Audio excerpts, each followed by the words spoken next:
Good evening, everyone. I'd like to call this council meeting of March 18th, 2019 to order. Please rise for the national anthem.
Thank you, Renham. I would like to begin by reading a safety notice.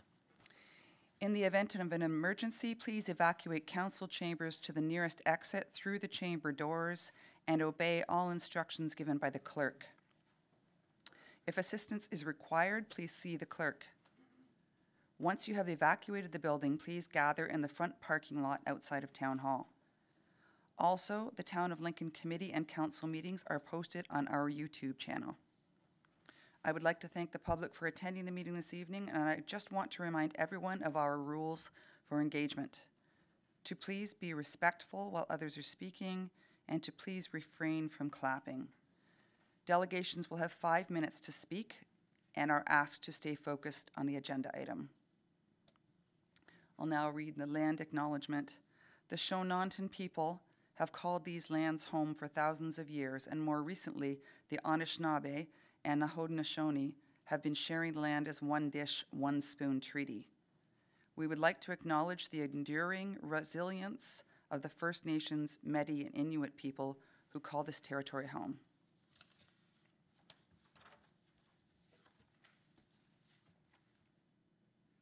All council is in attendance. On my far left, I have Councillor Reimer. Next to him, Councillor Timmers, Councillor Mikulik.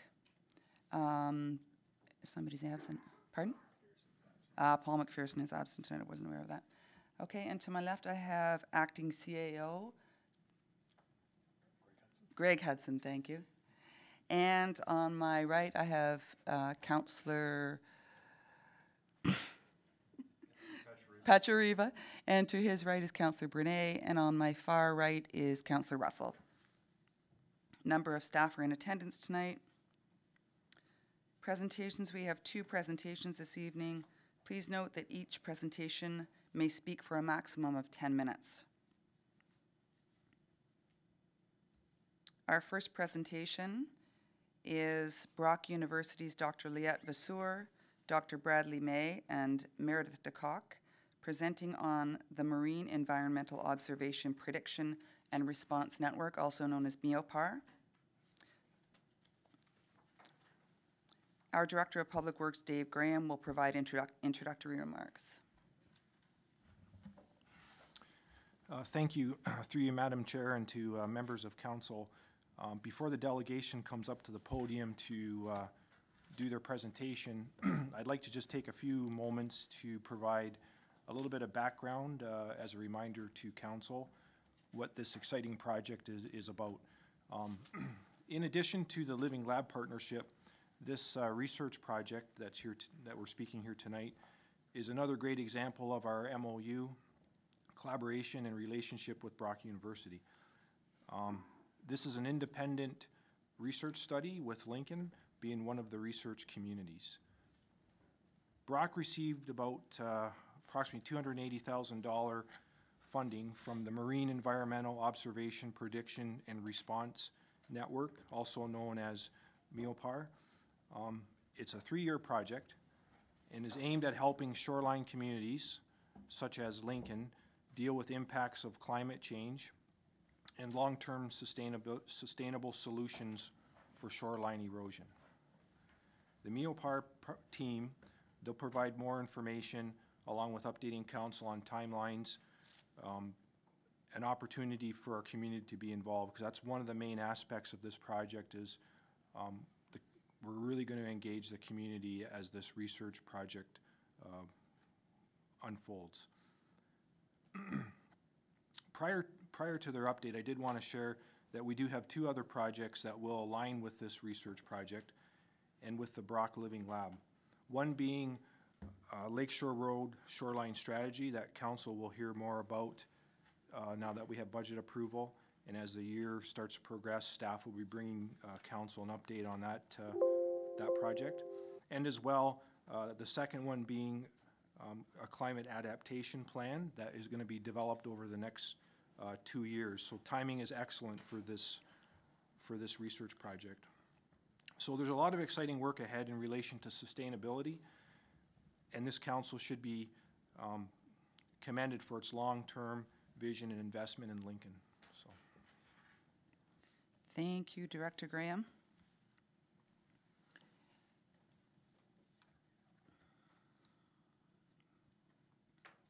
So Dr. Vasseur and Dr. May, can you please come forward?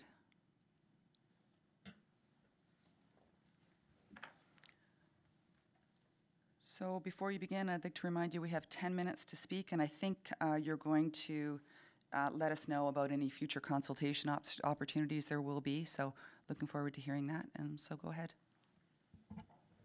Thank you very much, and thank you very much tonight to invite us to be able to present this exciting project that is aimed to help the community.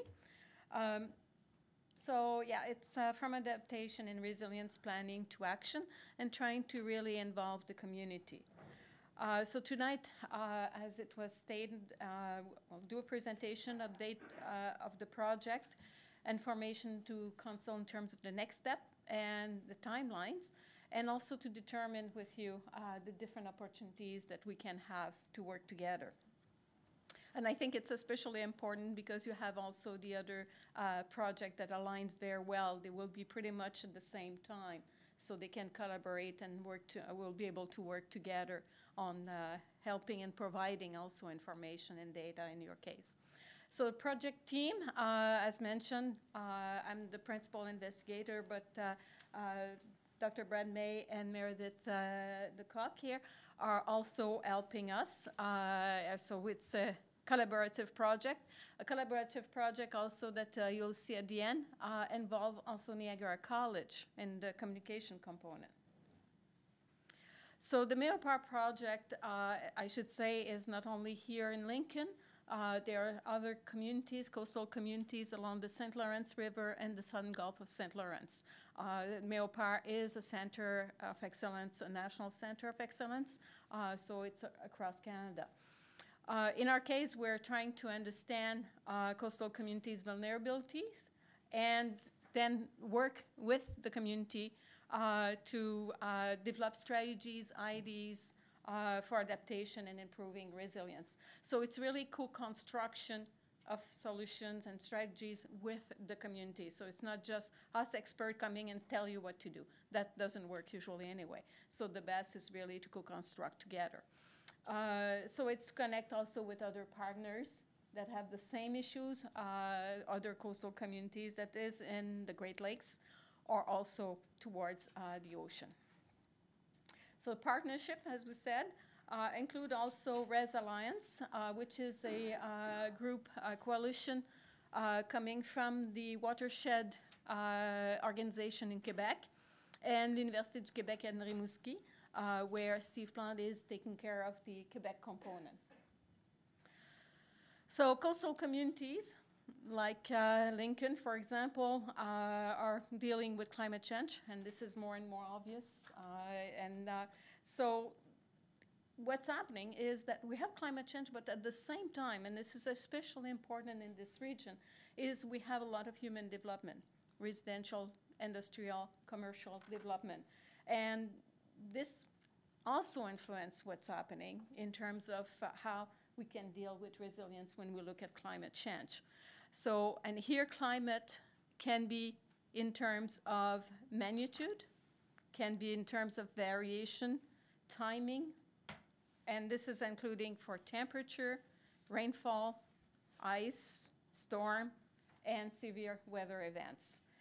So humans have to respond to these different variation of conditions and how it will impact our infrastructure, agriculture, which is a very important component of this community, forestry, as well as different habitat, green space loss, for example.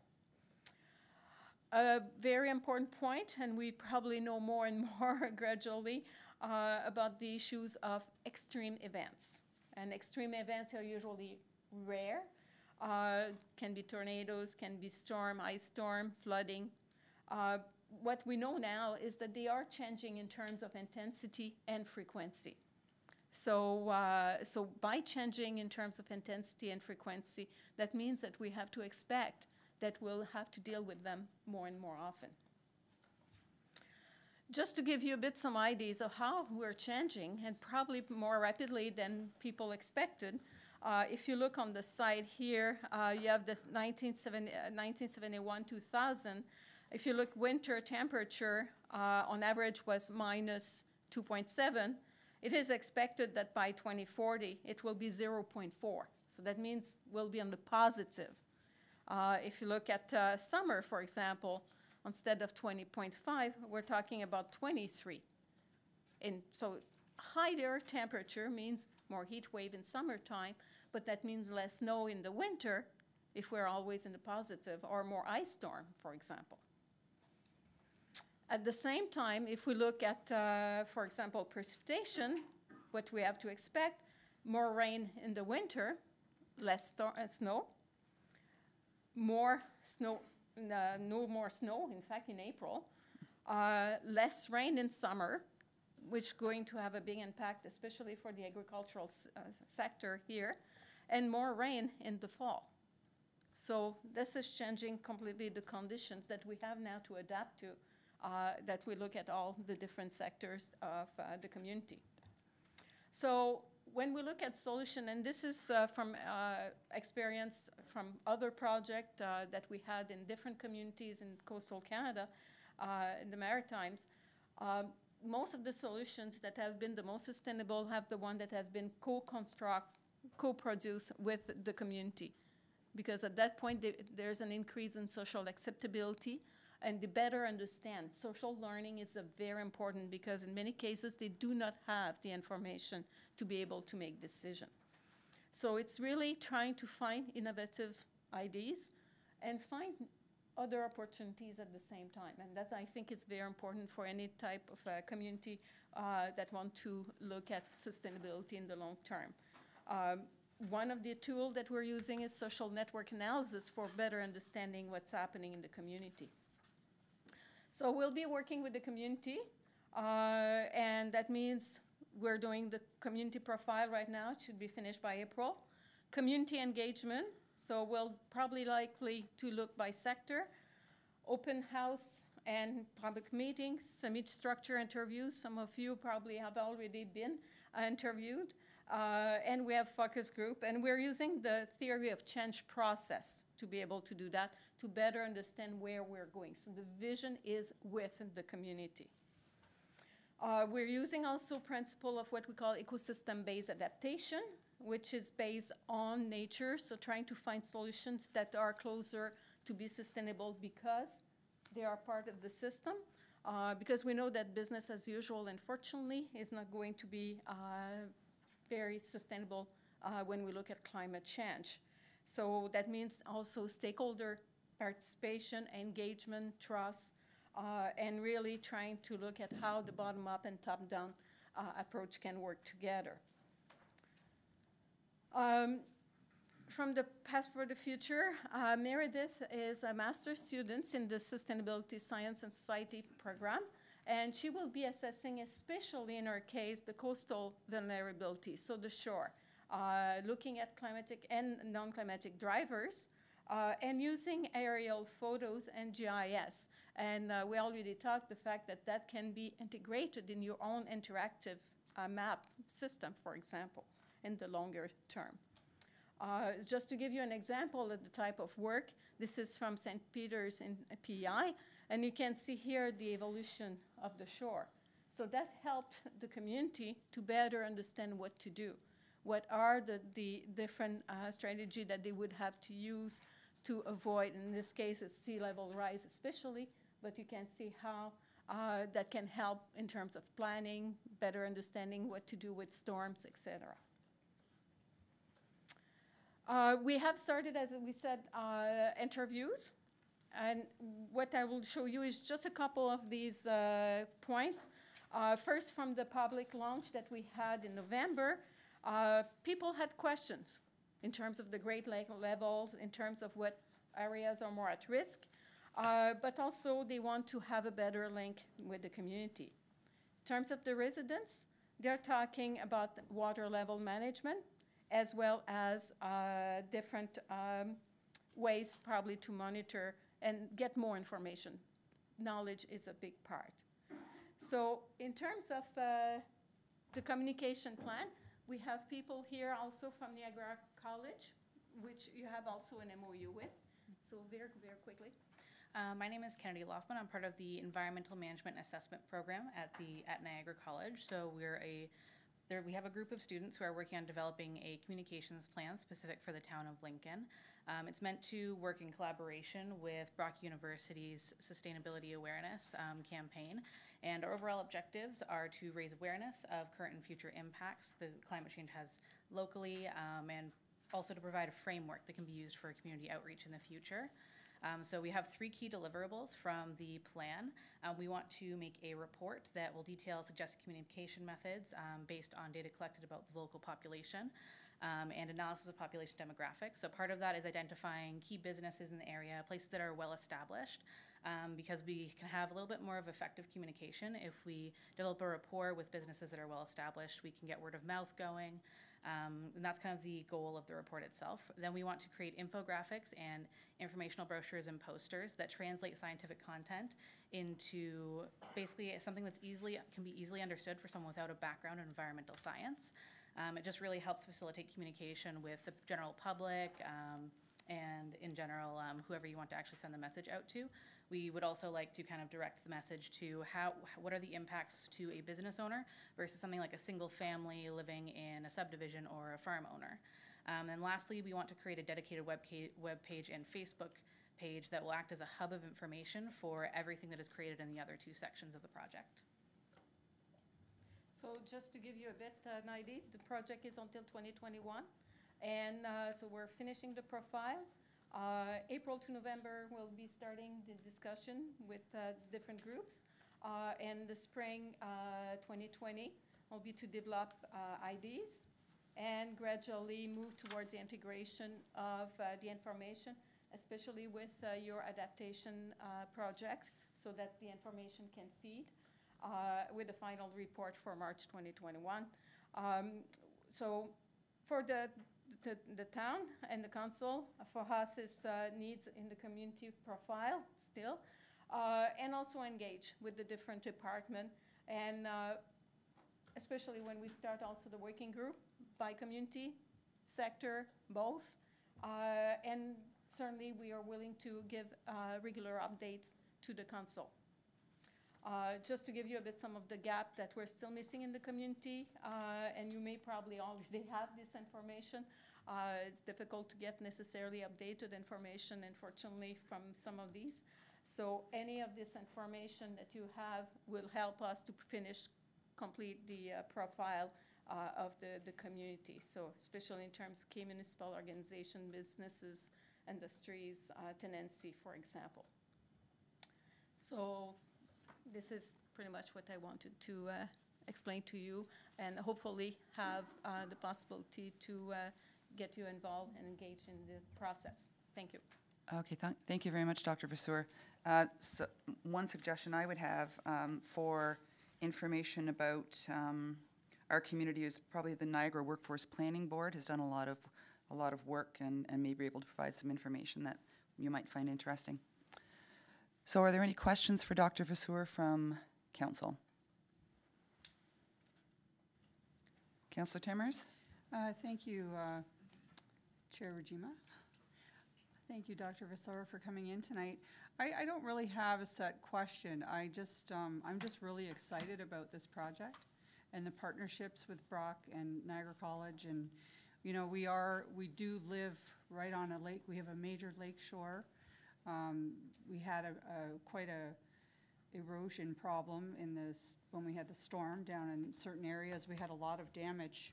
And you take a drive along there and you just see it's just, you know, eroding away. So I think this is very timely, and I like that, you know, everyone's going to be included, and this will be a really good learning for the community to get an understanding of what this means and what the impacts are.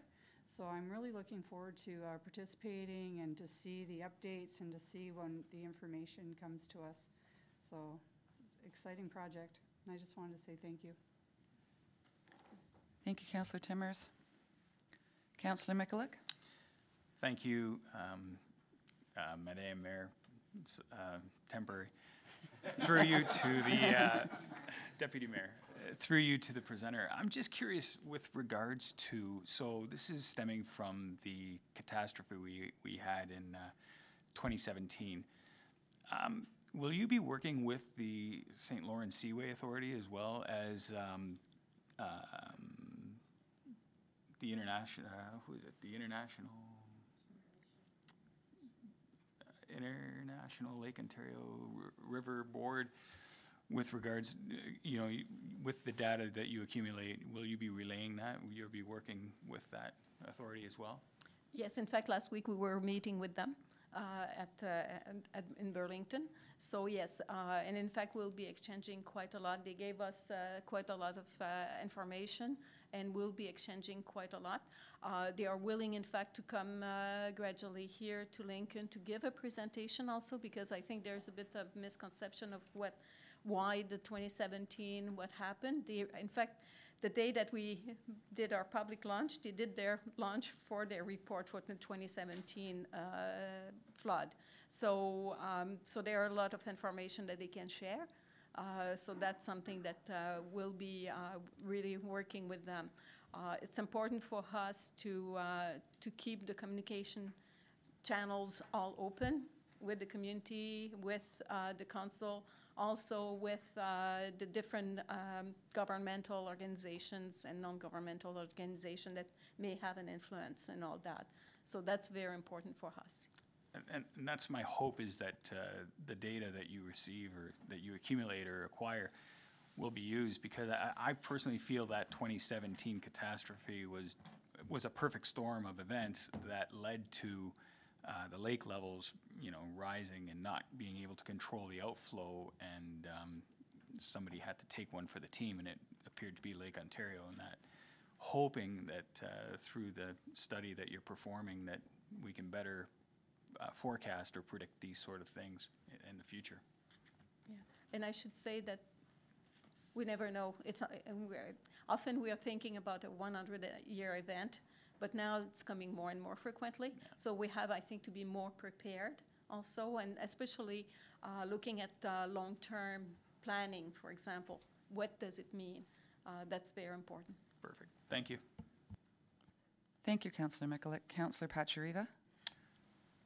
Yeah, thanks, Deputy Mayor Renchima. Thank you very much, Professor, for coming this evening with this, hoping that you said you'd be sharing it with government organizations. I hope that includes the provincial government, because we've got some people there that believe climate change isn't happening.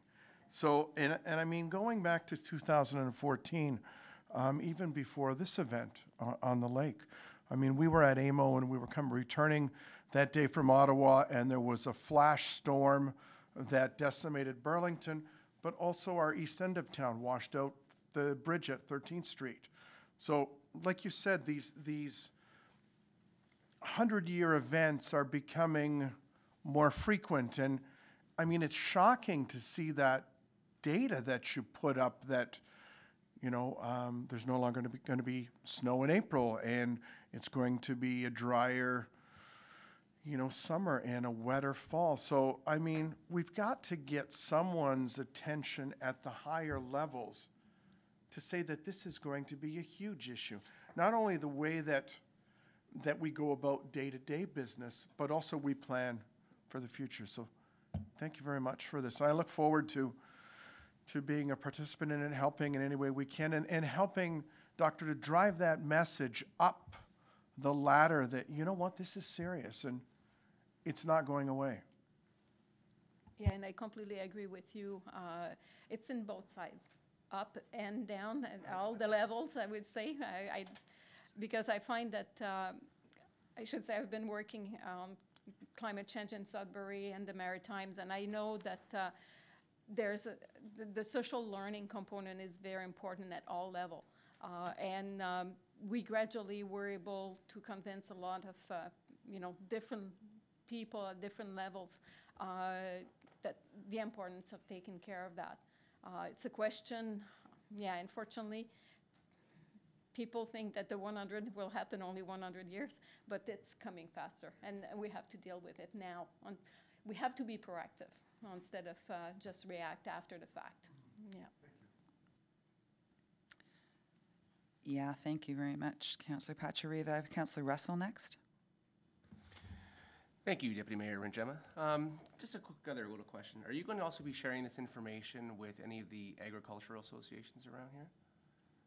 Again, my thinking being that, again, with all the detriments of climate change, because we have such a huge agricultural base, it does also extend growing seasons, and there is some opportunity to take advantage of some of those offsetting measures that could help maybe some of the agriculture activities around here. Yeah, that's something. This is why we're talking about trying to go by sector. Sector of agriculture is very important. I should admit that I work in Lincoln right now with vineyards. I just got a new Agriculture and Agri-Food Canada project on climate change adaptation in vineyards. One is just across on the QEW. So that's something that we're working right now because they already know that it's going to impact in terms of drought in summertime. Several of them do not have irrigation system, so that will threaten their possibility to grow. There's also all these possibility of ice storm, for example, that can damage quite a lot the production. So there are many factors like that. How do we make sure that they are better prepared? So that's a big part of the project. Yeah. Thank you. Thank you, Councillor Russell. Next, Councillor Brunet. Thank you, Deputy Mayor Renjema. Through you to Dr. Vasseur. Thank you very much. We're very, very fortunate that we can work with Brock University and Niagara College on this project, and we look forward to that. I'm glad to hear one of my questions was, with what happened a couple years ago, whether you were going to have collaboration with the St. Lawrence Seaway because, of all the things that took place, from Cornwall all the way up and what happened on Toronto Island. So I'm really glad to see that it sounds like there's going to be a collaboration amongst all those people that felt those issues so that we can all learn from each other. And certainly at a local level, I couldn't agree more. We're hearing, from people that have lived in subdivisions that have been living beside a storm retention pond that is dry, every week, every month for the last 30 years, and now all of a sudden, we've got issues. And so I really hope through this process we're also, on a local level, reaching out to the NPCA and the Niagara Escarpment Commission and all the different commissions that touch us locally. Because quite often when we have these issues in our subdivisions, we're finding that, we don't have jurisdiction in terms of some of these issues that are causing, when you've got, literally picnic tables floating down a channel. And then the issues, okay, who's cleaning it up? And people are always pointing to the municipality, and then we're looking at the Niagara Escarpment Commission, we're looking at the NPCA, and everybody's pointing fingers. And we really need to work collaboratively because this really is about resiliency and sustainability. So I really look forward to working with you guys and whatever we can do here at the town of Lincoln. Thank you very much. You're welcome. I should say that we have talked a bit with the region, for example, and some people want to see that the results don't necessarily just stay in Lincoln, but can be informing other municipalities in the region, because, as you said, you're all connected.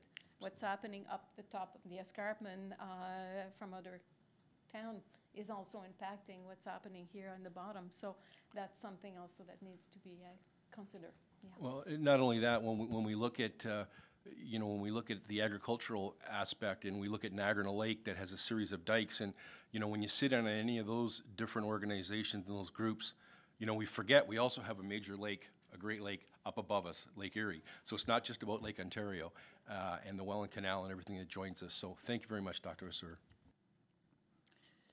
Yes. Thank you very much, Dr. Vasseur. And we know that it's very relevant in our community right now, and obviously across Niagara, across the GTA, across Ontario, across the whole continent, climate change is. But to put a dollar value on it, just recently, we were told today that it cost as much as $900,000 for us to reestablish and refurbish our shorelines after 2017. So if you want to look at the financial aspects, there's something right there. And this is going to be relevant, quite relevant, as we plan toward developing Prudham's Landing. Correct. Another interesting thing I heard sometime in the last month or two is that Toronto is looking at converting some of its properties down by the water, reconverting it to parkland, or at least reconverting them to absorptive surfaces, which have gone away over the years. So, yeah.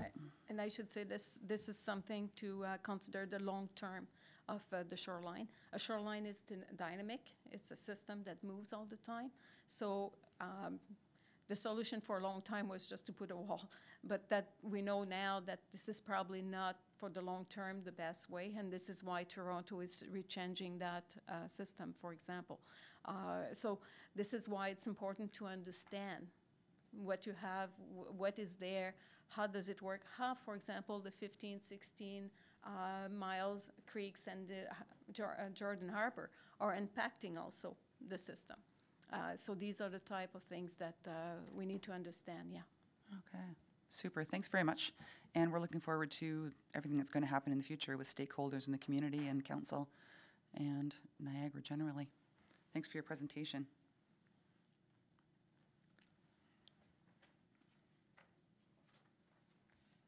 So next on the agenda, we have a presentation from the 1626 West Niagara Army Cadet Corps, Beamsville, about the organization and their work in the community.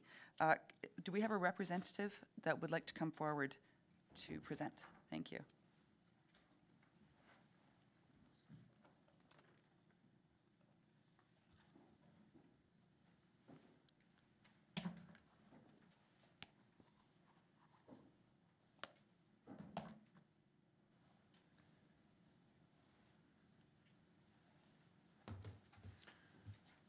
Yes, go ahead. Thank you. Introduce Thank you. yourself. Good evening. My name is Lieutenant Navy Timothy Riley, and with me is Master Warrant Officer, go ahead. Master Warrant Officer Nicole Rautsky. We're here today to talk about the local Cadet Corps, 1626 Royal Canadian Army Cadets, West Niagara. We have a short presentation by our cadet here, and I'll be more than happy to answer any questions. But a bit of background about the Canadian Cadet Organizations. We are Canada's largest federally sponsored youth organization. There are 53,000 cadets from coast to coast in various community cities all across the country. We represent the Royal Canadian Army Cadets, the Sea Cadets, and the Air Cadets. We're so fortunate to have a cadet corps in this community. Unfortunately, there are not Canadian Forces units throughout Canada in every community, but there are almost cadet units across the vast majority. These cadet units represent not only the youth, but a representation of the Canadian Forces and what it represents. So I will let the Master Warrant Officer take over. Hello. Once again, I am Master Warrant Officer Nicole Rautsky, and I have been a member of this cadet unit for 6 years. I started at the age of 12, following the footsteps of my older brother. Once I started, I was very shy and timid. only knowing 2 or 3 people within my corps. My first year there, it really opened my eyes because it made me, I made loads of friends within the corps, and I had my first camp experience. Throughout my first year, 1626 went on an international trip to commemorate the 70th anniversary of D-Day, and we went and the 95th anniversary of Vimy. We went from Berlin, Germany, through Amsterdam to Normandy, to Berlin, and ending in Paris, France. We saw the Berlin Wall, a concentration camp, the Anne Frank House, Juno Beach, and the Vimy Memorial in the trenches. This was one of the most informative trips of my life. It sparked my interest to continue my cadet career. My second year, I discovered my talent for marksmanship. I placed second for junior female, which allowed me to attend a 3-week course based solely on marksmanship in Connaught, based in Ottawa. With that, I placed 24th out of 70 cadets. From there, which allowed me to go on to a 6-week marksmanship instructor course the following summer. This allowed me to bring the ability to teach my fellow cadets techniques and allow them to become a helping hand within my corps and my community. During my 4th year, I became a senior cadet by getting promoted to the rank of sergeant and began to acquire the responsibilities. I was appointed platoon commander of Bravo Platoon. With this responsibility of looking after 10 of my fellow cadets, so with that, allowed me to come to attending another summer camp for 6 weeks, which was a sports and fitness instructor course at Blackdown Cadet Training Center, which is based in Canadian Forces Base Borden. Going on to my 5th year, I gained more responsibility due to becoming more of a senior cadet at the rank of warrant. During that summer, I staffed 36 cadets from around Ontario for a sports and fitness instructor at the Blackdown Cadet Training Center. So that brings me to the present day. I am a Master Warrant Officer, and that makes me the most senior cadet in my corps. So, like I said, I was a very shy and timid person, but now I'm more confident, I'm more responsible, and I'm more respectful to my community. And for that, I would like to thank the 6 years that I spent with my fellow cadets, my officers, and the volunteers within my corps, and thank you for your time. And I am, once again, Nicole Rutsky. Thank you, Master Warrant Officer. The Canadian Cadet Organization has been called one of Canada's best kept secrets. It's an unfortunate name that we've gotten because not a lot of people in the communities know about the cadet organizations. I've been in the Canadian Forces for over 20 years, and from the thousands of cadets that I have trained, this is obviously one of the best ones I've had. So she's one of the best representations of the cadet system. If you haven't been out to a cadet parade, we completely invite you any Wednesday night. We parade at the Jacob Bean School here in town from 6:30 to 9. The commanding officer, Captain Petrini, would be more than happy to have any representation out to come and see what the cadets are about. Once a month, they hold a commanding officer's parade, where the cadets parade in front of the commanding officer, obviously, and are presented ranks, awards. You can see the Master Warrant Officer has earned medals. She's earned plenty of badges. These are just some of the small things that the cadets can earn. One of the reasons why we're here today is, of course, it is our 50th anniversary of the Cadet Corps. This Saturday is our 50th anniversary gala being held at the Beamsville Legion from 5:30 onwards. So again, that is an open invitation to anyone. We hope to see some of the council there as well. It can't be stressed enough how youth are, of course, the future. I'm sure that's something that gets said quite a bit. But the youth that come through our doors, very much so, when they take to the program, they do become productive members of society. Again, when over my 20 years, it doesn't matter what they do now, they made a difference in their lives. And I know from my aspect, that's what I try to do, and I know this young lady is going to go far. And she will keep this with her, as I'm hoping some of you have maybe had experience with the cadet program. Can be a very life-changing organization. I know myself, I was a former cadet, and it still matters to me today. One of the things that the Corps is struggling with is that, again, it is a fantastic program, and if I haven't mentioned it, there is no cost to join, there is no cost for the program whatsoever. It is a complete venture between the Canadian Armed Forces, Department of National Defence, and the 3 Cadet Leagues of Canada. Because of that special connection, there is no charge. And you won't hear that with many youth organizations. And especially in a town like this where there is going to be a population boom from what I'm hearing with youth, we can't think of a better time to get our name out there a little more, and maybe with your support we can make that happen. Because I don't know of many organizations that are free. The uniform is provided, the training that they do is provided, the travel they do is provided. We even pay them to go away for the summer.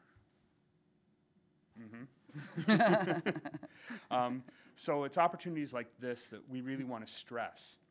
The delivery of the program at the local level, again, in all my years, is very contingent on not only the support of the 3 Cadet Leagues and the military, but also of the community.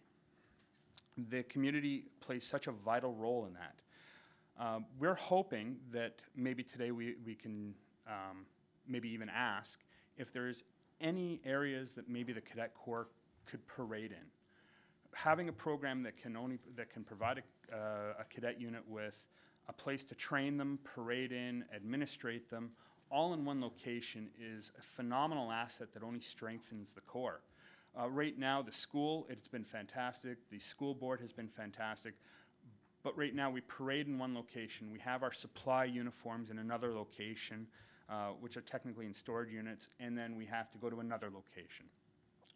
Really, if we want to solidify and make this a better program, we're hoping that perhaps there's a place locally that just one location could be our home. And we're hoping that, again, we're putting it out there that maybe we could find support there. I don't want to take up too much more of your time. I'll be open to questions, same with the Master Warrant Officer. But thank you again. We really hope to see you out there on Saturday for a fun time.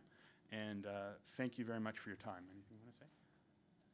No thanks? Okay. Then thank you so much for the minutes. Thank you. Okay, thank you. I'm going to open it up to questions from council. I appreciate your presentation. I wasn't aware, I'm aware of the 62 Squadron Air Cadets in Grimsby. I know Regional Councillor Foster has been out there as well, and he's aware of what they do. And so appreciate you coming forward, because when people come forward and tell us what they do, that's how we know what they do. So I have a question from Councillor Russell. Thank you, Deputy Mayor Rinjema. First of all, I'd like to thank you both for coming and giving a presentation. Master Warrant Officer Rowski, well, thank you very much. You did a great job. Just wondering if you can just give a little more information on the 50th anniversary event on Saturday and what might be entailed there. Again, you mentioned it's at the Legion here in Beamsville? That's correct. Yeah? And it's 5:30 onward? Yeah? What, could you just, like, what is going to be happening at that event? Sorry, I'm more of an administrator.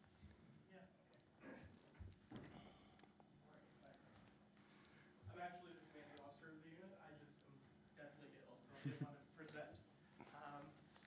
Hello, Town Council. I'm Captain Chalpatrini. This weekend, we are celebrating our 50th. It's more of a drop-in fundraiser gala event. It's a reunion for the 3 units that have joined together to make current day 1626. There's going to be some, I don't want to say stag and doe activities, but there'll be sort of games there. There's going to be lots of history, lots of some speeches, some presentations. There's going to be a raffle table where we've had a good amount of prizes donated through the community, a lot of community support from wineries and areas like that.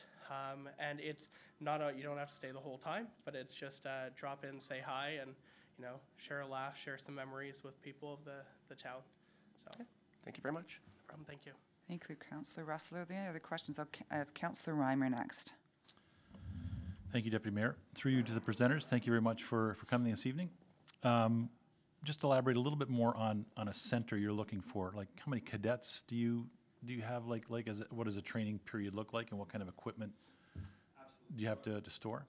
typical parade, well, let me start with the Corps itself. We're, like I said, we just hit 50 years old. Right now, we're parading about 26 cadets and about 5 or 6 staff to go with that. A typical parade night is the cadets arrive at 6:30. They have an opening parade to take attendance and distribute any information. From there, we have about 5 or 6 classes that then begin throughout the night. Because the cadet program is a peer-led organization, it's the cadets themselves who deliver the program. The officers are there to make sure that the standards are being met and that all safety aspects are happening. For the most part, once those 3 periods are up, there's another parade at the end of the night for final announcements, and then the cadets are dismissed from there.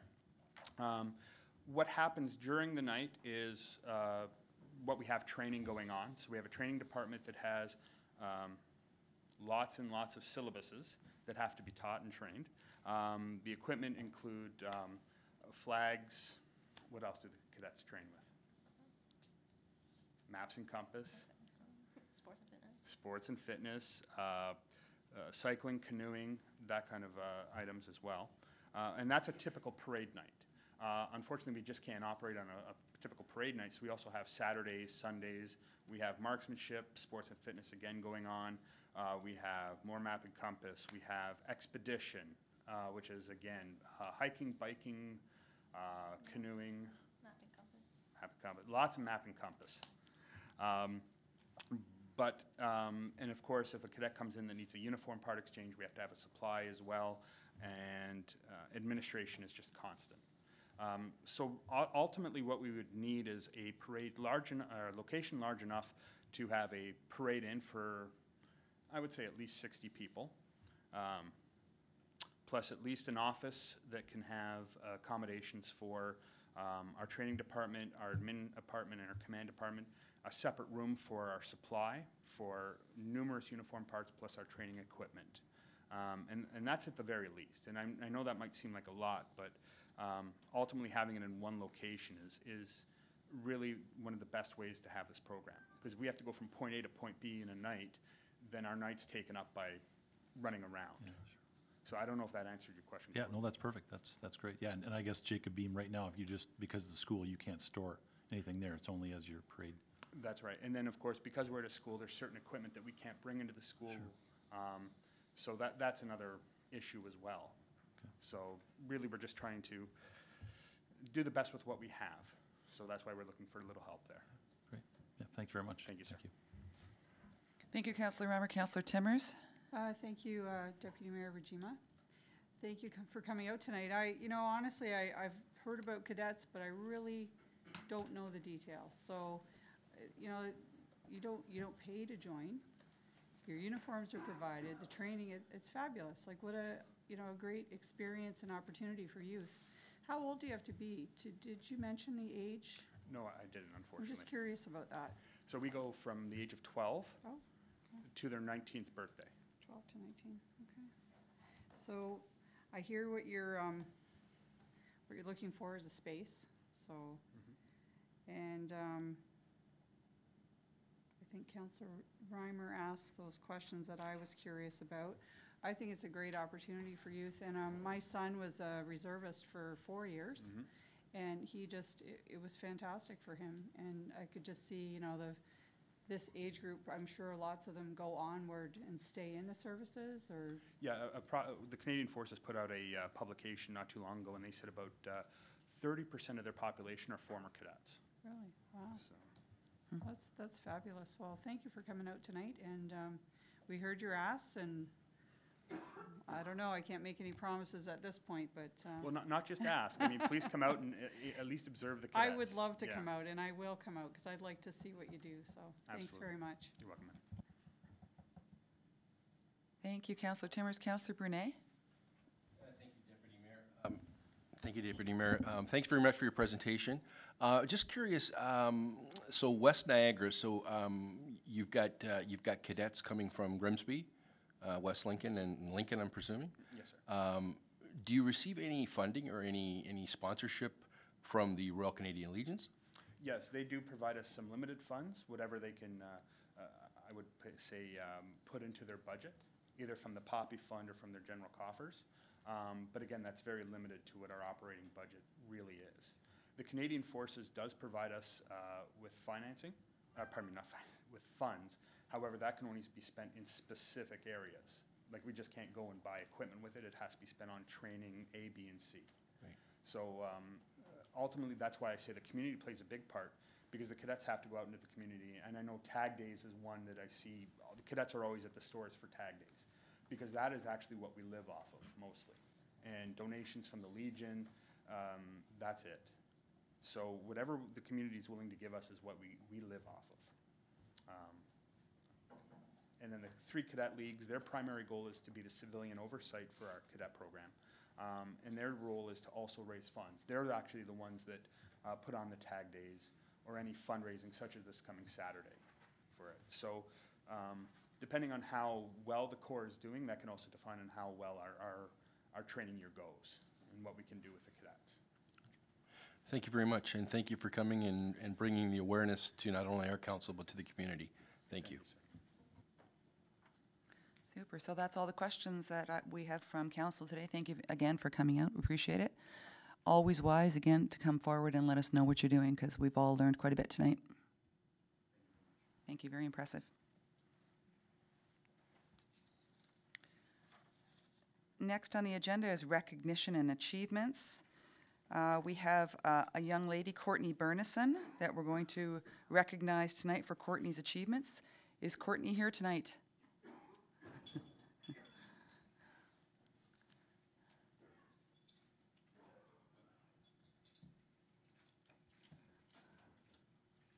Hi, I'm Jim Bernison. This is my daughter Courtney. I'm going to bring you up to speed on about dance.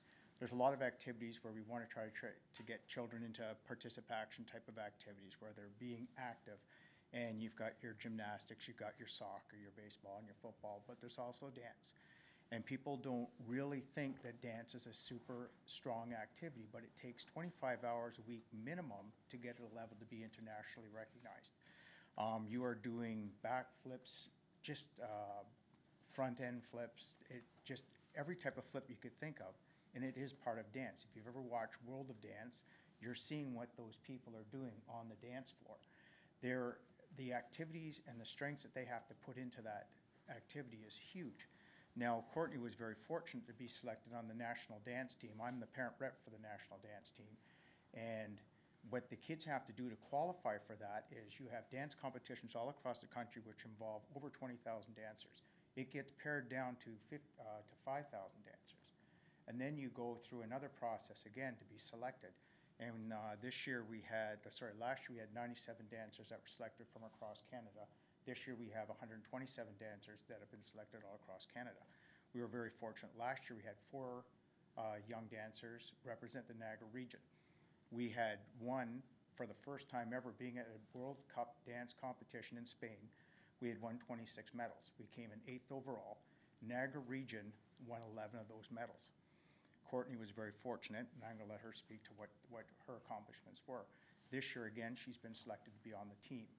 She's now been selected to do more than, last year was selected to be in 6 numbers. This year she's been selected to be in 11 numbers. She's also a dance captain. And I'd like to introduce my daughter. Thank you. And before Courtney speaks, I have an introduction that I would like to read, to tell a little bit about what Courtney has done. Courtney is 14 years old, a local high school student, and has represented Canada both internationally and nationally for dance. Courtney recently traveled to Spain in the summer of 2018 and continued her stream of success by winning gold and silver medals in the Dance World Championships. Courtney has been selected for a second time to the World Performers Canada National Dance Team to represent our country at the World Dance Cup in Portugal 2019. Knowing that this level of training takes dedication and time management skills, Courtney trains up to 25 hours per week while maintaining excellent grades at school. This shows that dreams can be achieved by hard work and passion. This is a wonderful representative of Lincoln's local youth on a world stage. Niagara region will once again be represented at the World Dance Cup with over 50 countries attending. On behalf of Council, we would like to say how proud we are of you, and we look forward to what your future will bring. We wish you continued success. Courtney, we'd like to have your picture taken with all of council after you tell us a little bit about your experiences. Well, it's just an amazing experience just being able to dance with so many people from around Canada. I'm actually dancing with a couple people from Winnipeg, which I've never met. I've never been there before. And this opportunity just gives you so many experiences that you won't experience just going to normal dance competitions. This one you get to meet people from like England, Spain, Portugal, all of those people. And there's also a trading experience where you get to trade things from Canada to England, and it's just amazing. And I don't know why I don't know. It's just really amazing. Very impressive. We're all very happy for you, and we're excited that you've come out today. Would you have your picture taken with us? Yeah. Actually, I'll see if there's any questions from council for you first. Does anybody have any questions for Courtney? Councillor Brunet. A question, but I just wanted to just relive an opportunity. I met this young lady at the New Year's levee. She was there with her father, and her father started the talking, and then Courtney finished all the conversation. And I was very impressed with this young lady that day and her pride in the community. And I had no idea that you were so talented. So I was very impressed that day. I'm even more impressed today. Thank you, Councillor Brunet. Any other questions for Courtney? Okay, well, let's go get our picture taken. Where would you like us to stand? Okay.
Okay, thank you.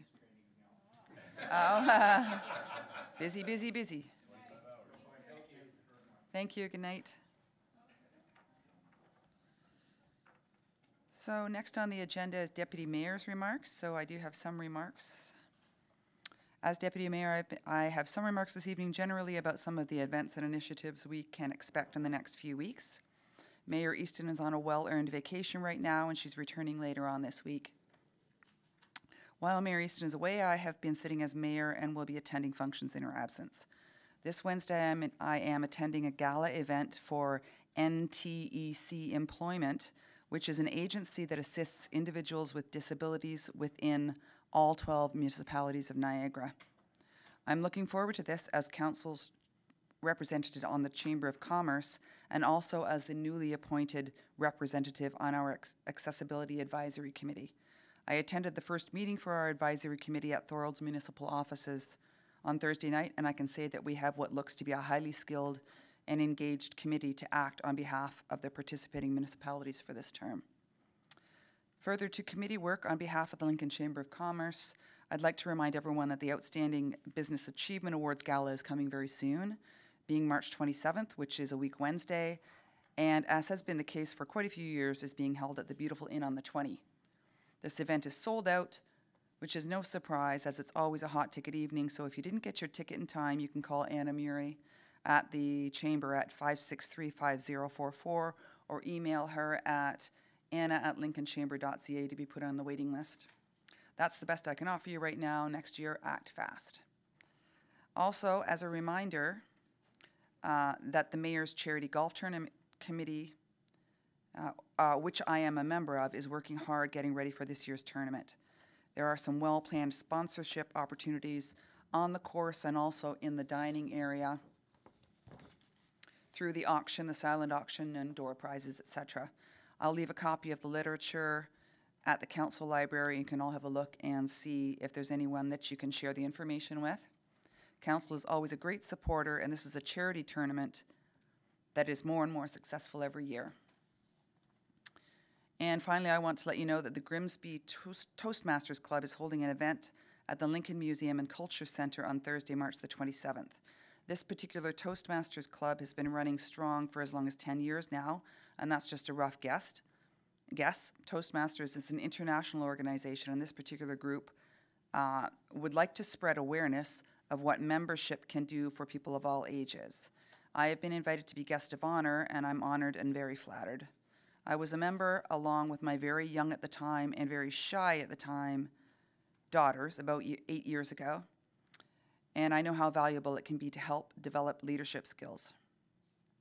Public speaking is not typically a part of public school curriculum, and it's something that so many of us are afraid of. I should take this time to tip my hat to local legions that organize an annual public speaking contest, and some of the local schools participate in this.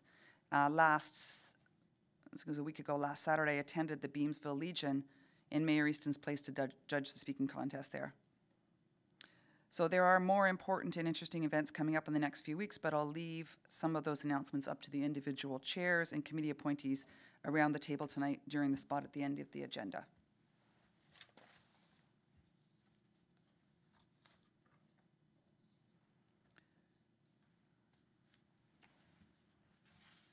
So next on the agenda, I have a motion to approve the council minutes of February 19th and special council of March 6th.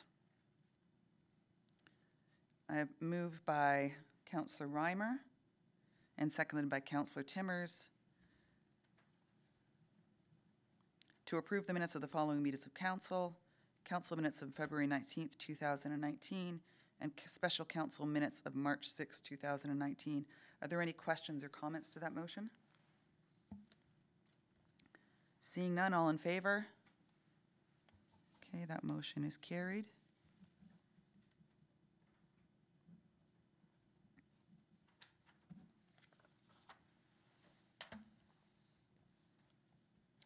Next on the agenda, we're now considering items 11.1 through 11.3. And those being the recommendations from standing committees. Do the chairs of the standing committees wish to provide remarks to these items?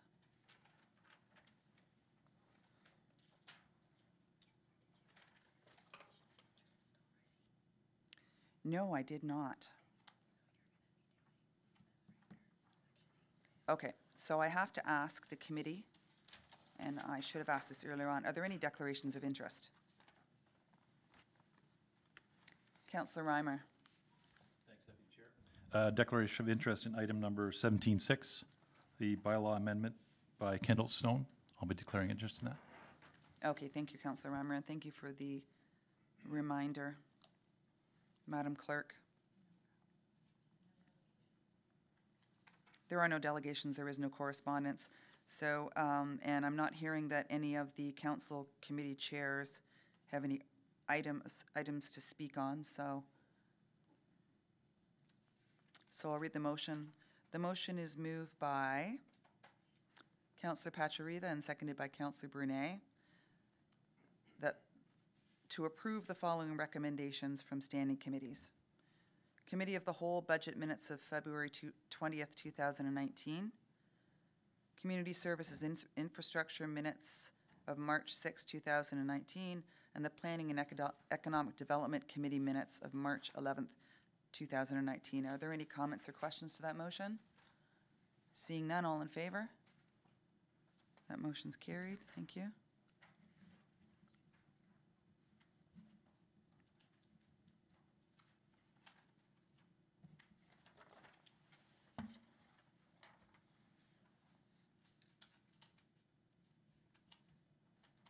We're now considering item 12.1, Regional Councillor Update. I believe Regional Councillor Foster is in attendance. Would he like to come forward to the podium?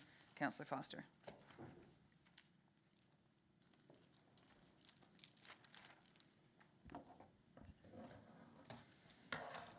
Okay, thank you, Deputy Mayor Renchima. This is a really neat meeting tonight that you guys have got going. I'm just amazed at all the differing things that have been discussed. All very positive, all very proactive within the community. I think it's great. And amazing the dancer who is taking our name into international field, which is great. I want to talk about a few different items this evening. First of all, just to let you know what I have been up to. I was able to attend the Niagara Entrepreneur of the Year Awards March the 1st. It was at Niagara Falls Casino. My main reason for going for that was George Dart, who's on our regional council, was awarded with a major award at that particular event. A number of members of staff and as well Mayor Easton was at that as well, so we had a good evening and represented Lincoln well. And I just want to remind everybody that Jim Bradley is doing his State of the Region address, and that's on April the 3rd. So if you're planning on attending, please order yourself a ticket to go to that. I'm going to start into a couple of things. Number one is budget. Your budget is complete here. Ours was completed as well on February 28th at Niagara Region. The region came through with a 3.8% increase for 2019. That was down quite considerably from what we had originally been tackling. But there's a couple of things within that have been removed that I think are of concern to this council as well as to myself. One of them is the Smarter Niagara initiative. For all intents and purposes, Smarter Niagara is all about our community improvement programs and having funds to go and help with that particular area. I would suggest to you that the theory was those are going to be phased out over the course of the next couple of years. And so, in my opinion, that's not a good thing. I met today with Val Coons down at the region. She's the acting economic development officer to talk about what has happened with that. Part of this is a change in theory that had gone on at Niagara Region.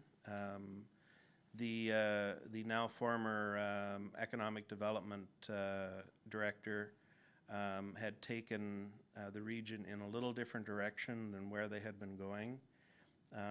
I would suggest to you that the concept of Team Niagara and making sure that funds were available for these types of things kind of got derailed.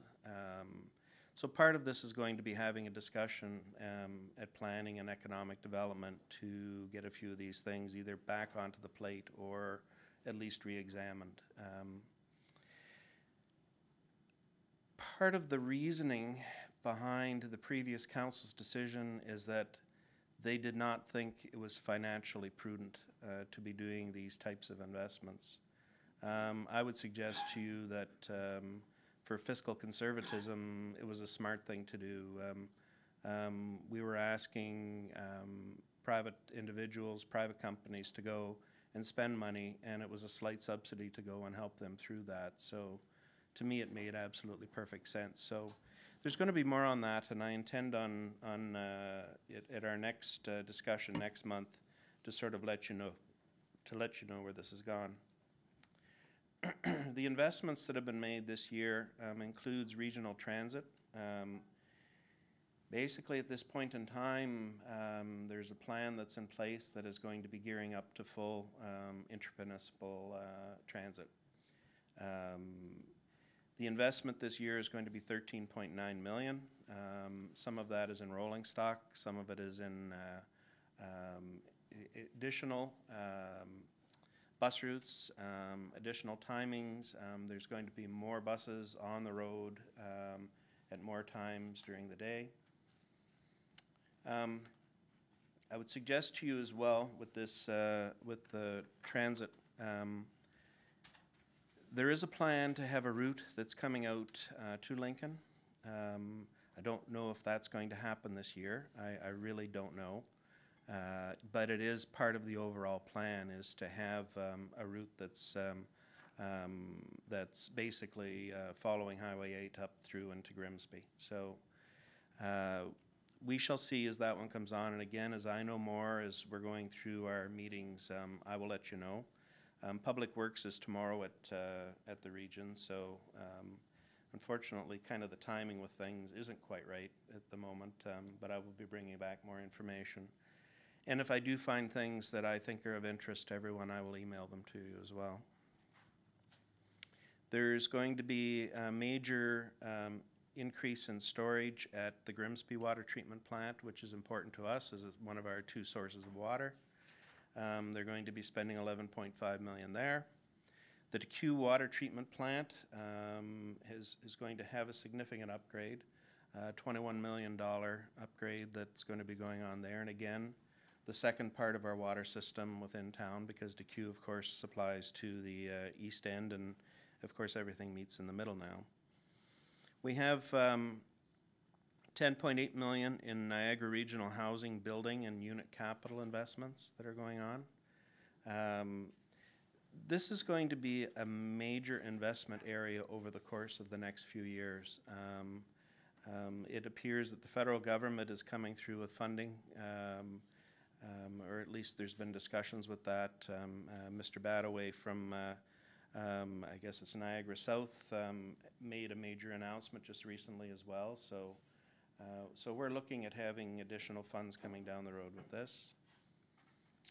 There's also road repairs that are going into place. These are just straight road repairs, which is $8.8 million. And there's about $32 million for some major road revamps, Casablanca, Martindale, and Thoroldstone roads. The one thing that I have found, and the big difference between being on council here at the town of Lincoln, which by the way I miss, is that at the region, everything is so much bigger, okay?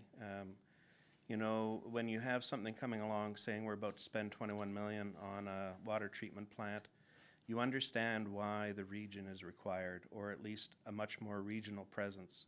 A municipality such as ours cannot afford to do that. Possibly, you know, combined Niagara West could afford to do it, but again, some of these values are so high, it makes sense to be spreading it out over much more of a regional level. So it will be fascinating as we get into some of the discussions around governance, which seem to be led by the provincial government. I want to just briefly mention the NPCA, which hasn't been on the front page of the Standard for about a week, for a change.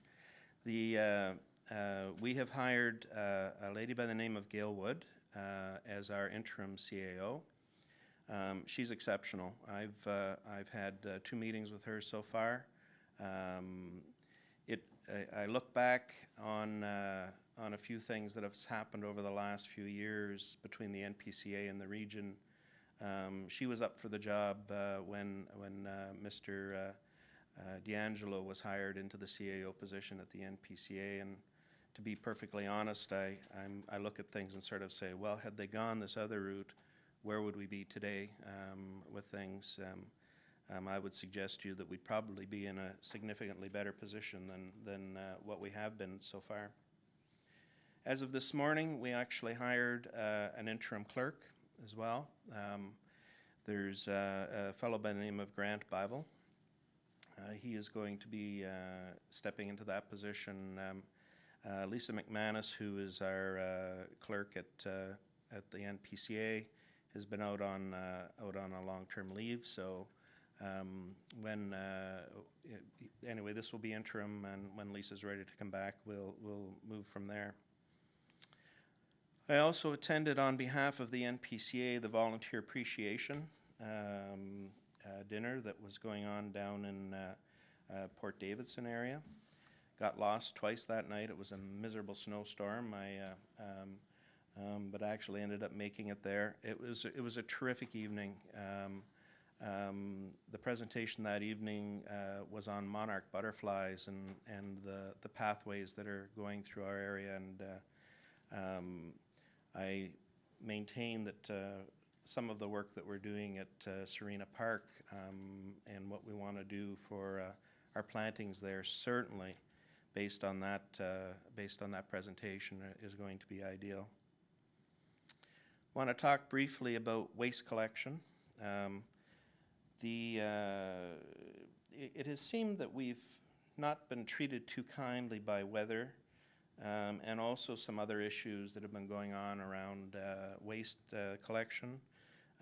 Councillor Michalek sent me an email today. I was also dealing with others through the region on this particular topic. I would suggest to you that things are improving, but things can be a whole lot better, okay? And part of the discussion, again, at Public Works tomorrow morning is going to be on this file.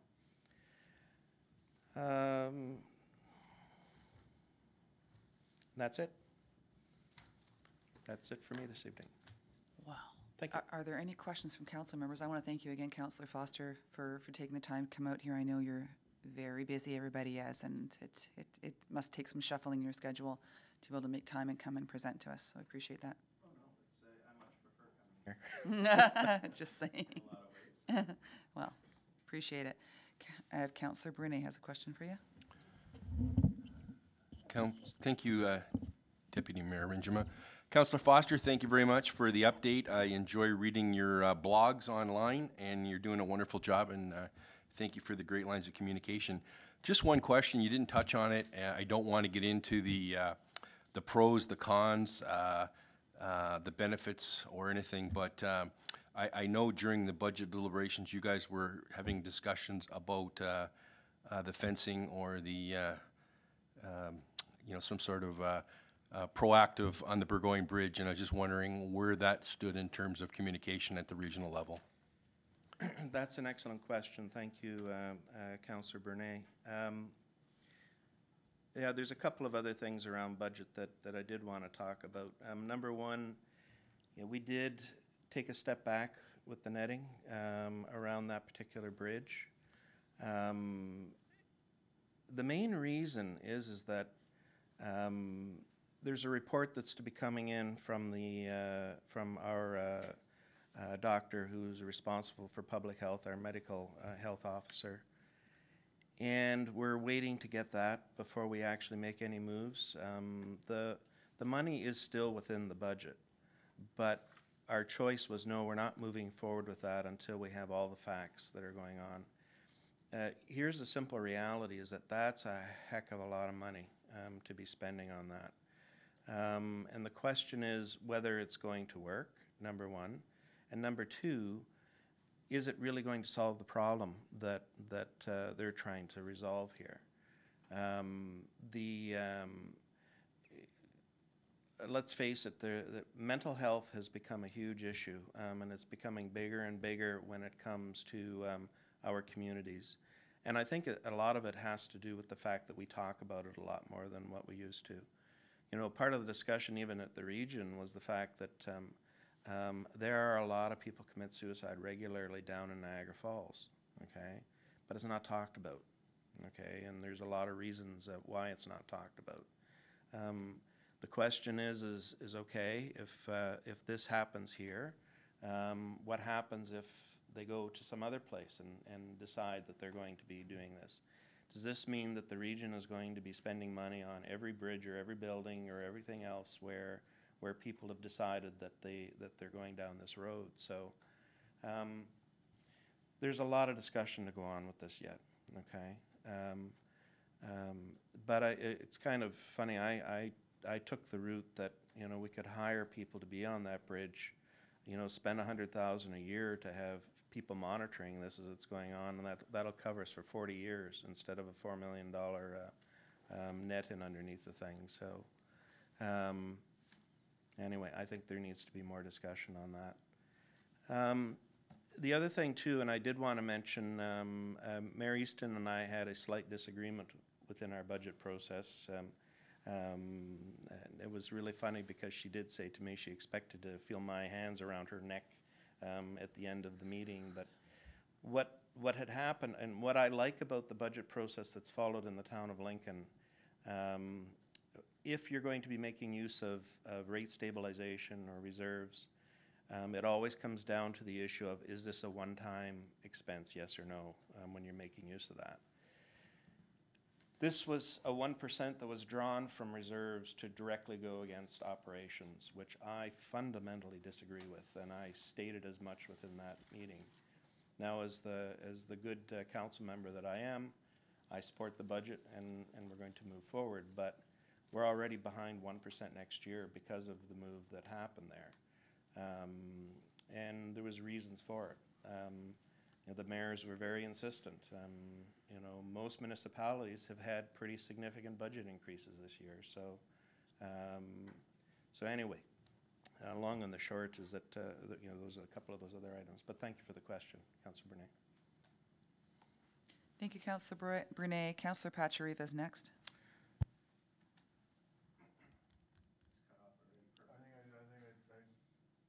Oh, well, I'll wait. okay, because Councillor Timmers, and then you'll be right after that. Okay, Councillor Timmers, go ahead.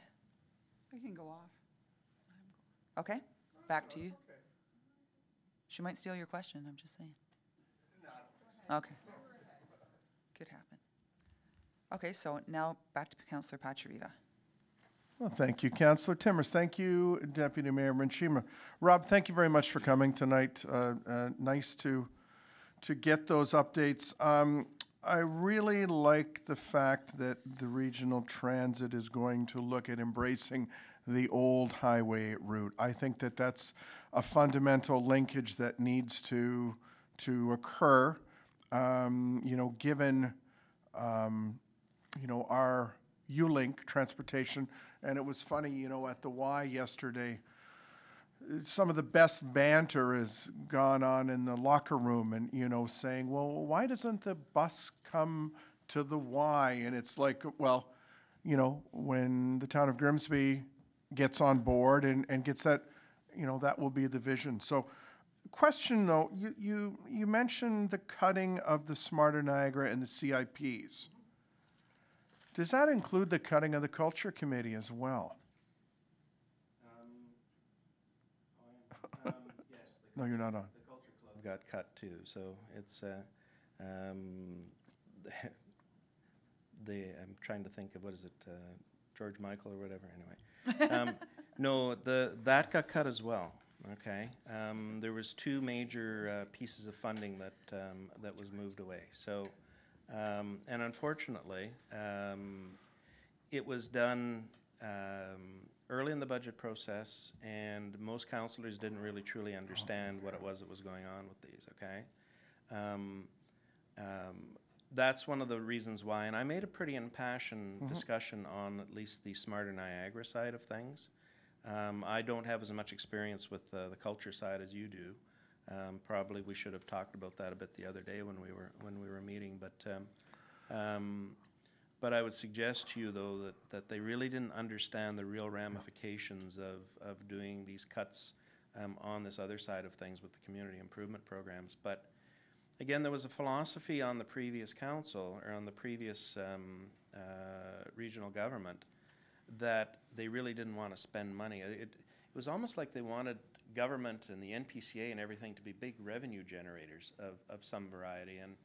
And to me, that's fundamentally not what government is about. I mean, you know, this council, and I'll give it full credit, it has looked at advertising opportunities and those types of things around parks and arenas and all these types of things. But, you know, certainly, you know, everybody realizes when it's all said and done, we have to do things for the community that are important. If we want to do economic development, we have to make the investments. So I just don't think they really truly understood what it was that was going on, and I'm hoping to see that get resurrected, so. Okay, so having said that, so they cut the committee. Did they cut the Niagara Investment and Culture Grant? Yes. Okay, so I'm going to, I guess, make my plea to you right now because you're Chair of Corporate Services, which is governance. Yep. There's a report that's been done by Dr. Carol Phillips, who's a resident here of the town. She's a professor at Brock University, updating the 2015 impact that culture has in Niagara. Was commissioned by the Culture Committee. We haven't met, so there's been nowhere to bring the report to, showing the increase in, I mean, this is so friggin' short-sighted, seeing that Niagara was a cultural capital of Canada in 2012. And then we throw the baby out with the bathwater. It was $300,000 that went around to the region. It was sat on by members of the community. And you know, the best part is we're looking at governance, as we're looking at ways to streamline. A regional culture perspective brought all the communities together.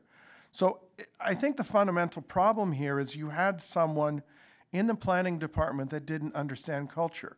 It's been miscast. Shouldn't be in planning, should be in ECDev. So look to you to bring that forward if you need any information. I sent it all to the mayor. Dr. Phillips, I'll reach out to her. She's got the report done, showing the impact that culture has on the region. And we talk ECDev, and it's not just bricks and mortar and buildings and stacks. So, yes. And then, so go ahead, I'm sorry. I'm sorry. I get a little, You're preaching to the scream right converted, now, so but it's, we saw it all, the committee members saw it all coming. It was set up by the previous cabal to fail because it wasn't understood the ramifications of it. So it's very sad, but sorry. Well, and I, you know, I'll take this one step further too, and I have made it clear at the NPCA board as well that I have not been happy about what it was that they were doing with programming in and around and looking after facilities within the NPCA purview. One of the things that probably, you know, it doesn't sound like much, but they lost the museum status for Balls Falls. Well, I hate to break it to you, but that's one of the key areas of our municipality. And to not invest and to not make sure that things are done appropriately there, in my opinion, was a huge mistake.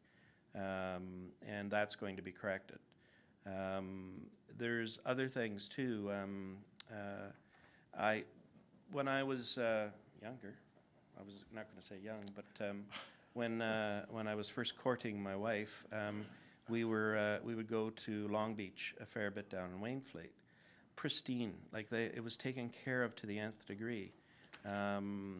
For whatever reason, they have decided that it's better to have it go natural. And to be perfectly honest, it is not what it was. And I think it's a huge fundamental mistake. So we're going to see. There's a bunch of these things as we're moving down the road that we'll see what we do. The single biggest thing at the NPCA, and actually at the region as well, we've been kind of busy kind of straightening a few things out. So next step is to go and take a look at these things that are important to our communities and get them moving along. So. Okay. And just you know, in closing, I want to thank you for your words about the budget. As this year's budget chair, we didn't fall into that trap of taking from reserves. Mm-hmm. Is the number high? Yes, but you get that difficulty when you can compare percentages rather than real numbers. So 1% at the region is $3 million. 1% here at the town is $160,000. Yeah. So when you look at that blended rate of 4.45, our impact, the town's impact, is 0.65 of a percent. And you know, when Councillor Bernay and I were at the Lions breakfast yesterday, you know, we were confronted by some members there of the community and said, what the heck? And then when you have that discussion with them and you say, okay, well, this is what it is. $200 on a $388,000 home. And they go, oh. But it's that, it's that shock value of reporting. And, having been an economist, it's that percentage or number. So in this case, better look at the raw dollars. So thank you. Didn't know you were an economist, so Yes. I'm going to treat you far differently from now on. Yes. By the way, the percent for the region is 3.5 million. So it's big it's even bucks. more. Yeah. And one of the things that, again, I think the town of Lincoln does very well, so, staff can pat themselves on the back as well as council, is that budgets are built on what is required. Okay, it's not starting off with some fictitious number saying you're going to come in with a 0% budget and deal with this accordingly. Niagara Region for the last number of years has been doing that, and in fact, going into this year, to the budget process, which, by the way, we sort of got handed over to us by the previous administration, all the work had been done based on 1.7% in departmental. And so, they actually did it, from an operational point of view. But, boy, it's not good. It's not good ways of budgeting. And some of the rules and processes that we followed here at the town, we're going to try and follow some of those at the region as well. I happen to think that they have done this municipality good. And in my discussions with other members of regional council, we're all in agreement that we have to put foundational pieces in place when it comes to budget. So, and that's one of the things that I can help with as within my position as chair of corporate services, is to help steer us into this area. So, yeah, thank you very much for that, because as being the chair here, that 0% budgets or picking arbitrary numbers out of the sky and hitting a target, fiscally irresponsible. We're still playing catch up from those days in the 80s when a 0% budget was seen as being the in thing. Yeah. And we know that it's not. You've got to keep pace with not only the cost of living, but also plan for the future. So I look forward to you bringing some leadership up there under that. And to be perfectly frank, John, this budget process was a real eye-opener for me, going through it. The reality on the region and what they had done over the last number of years, even though we benefited by it here at the town of Lincoln. Let's not kid ourselves. Like, when they were coming in at 0% or minus 0.02%, it was great. But how they were doing that was there was no taking into account where they should have been going with this. Yep. And then further out of the thing, they were raiding the reserves. And so you get what you get. I mean, now we're playing catch up quite dramatically. So. Okay, super. Thank you for your question, Councillor Patrick, and thank you, Councillor Foster. I'm going to move on to Councillor Timmers. She's been waiting patiently over there. Thank you, Deputy Mayor Rajima. Thank you for coming out tonight, Councillor Foster. Thank you. All great discussion. I had a couple of the same questions that Councillor Patrick asked. Just to comment about the transit route, that's exciting. I can't help but feel like we're going full circle. I'm going to date myself, but I used to ride the Canada Coach bus for 50 cents. I had to get on the bus to go to school, believe it or not. I took it to Beamsville High School, and because the bus didn't come out where I was. But it's exciting, and it hopefully will connect with our U-Link, and that'll be perfect. So our U-Link riders can hop on that bus and go further afar and make it into the next towns. But I think where you're going to with this, and I think lots of discussion is going to have to go on. Dave and his team are going to have to work closely with our friends at the public transit at the region. We're going to have to make sure we're in sync with Go Transit as well. It's going to be an overall combination of things that's going to get us to where we need to be with all of this. But long and the short is, it looks like it's coming. So that's great, and I'm so happy it's coming down. number 8 where it needs to be. So, another question, around the Smarter Niagara program being phased out, does that underneath, I'm not familiar with everything that falls under that program, and maybe you're not either, but the heritage incentives, is anything affected in that, under that, or are you aware of that? I can't answer that. Actually, Councillor Patrieva might know better with the culture side of things, because quite frankly, that's not an area that I dug into. I can tell you that the community improvement programs that our municipality has used very successfully in downtown Beamsville, and some of the expansion of restaurants and of other pieces of the puzzle.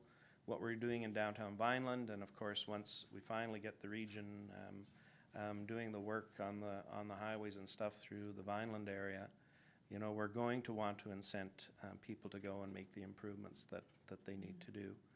And I believe there's also some programs that have been looked for Prudhoms and for others as well. So, but again, it's so handy having regional money that's available to us to go and do that type of thing. So anyway, stand by with that one. That I'll be talking more about that next month again. Okay, now you kind of led into my next question was just around infrastructure projects in Lincoln, and I was going to ask you about the Victoria Avenue number 8 intersection. Any kind of information On there this year. at this point? Not, So. no. Okay, and thank you. And one other question around the Balls Falls museum status. I'm not really sure of the details around that, but I'm thinking as a Heritage Committee member, again, for this term, that will definitely be on our priority list, and looking at those buildings, and, you know, they're just a diamond in our community, and we have to protect those buildings. I'm not sure what the museum status entails. Do you have any information on that? The staffing that's available to go and do this, the curation, the monies that are spent on programs, et cetera, like it's an all-encompassing piece of the puzzle that comes into play with it.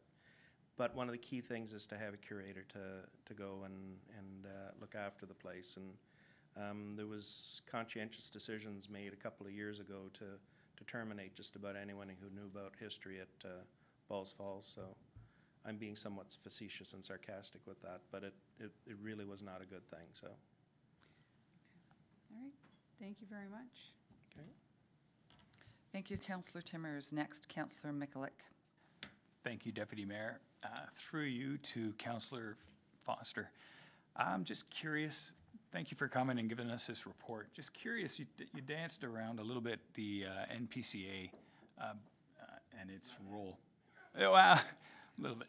But I'm just curious regarding the board selection. You're part of that process, the matrix the calculations that you're going to bring, or the board will bring, will come to us in April. Am I correct? We're working on it. Our governance committee is meeting again. It's coming up in early April, if I'm not mistaken. I know Ms. Benyon and Ken are here this evening too, listening. There has been suggestions through the Auditor General report to have a skills-based matrix within choosing people who are going on to the NPCA board. We're looking at that, you know, along with a wide variety of other things that were presented to us at that point in time. What I can tell you right now is that, and this is my opinion, and I think it's felt by most, is that there were some politicians screwed this thing up pretty badly, so there's some politicians that are now trying to get this unwound and onto the right pathway so that we can move forward. And what we asked is we asked for a little bit more time to dot the I's and cross the T's on a few of these things. So my extension is till June the 6th. To be perfectly honest, I would like to continue on the NPCA board, but we'll see. Like, we'll see how the whole governance piece of the puzzle comes into play, so. So, through you again, just, do you think that it'll be a mix of counselors as well as private citizens, or Well, I is would it think, gearing towards one or the other, or? Well, I would think so. We have to still, we're waiting for, there's an outstanding lawsuit right now between basically the NPCA, Niagara Region, and the City of Hamilton on funding. Once that is figured out, then I think a lot of the other things are going to fall out after that.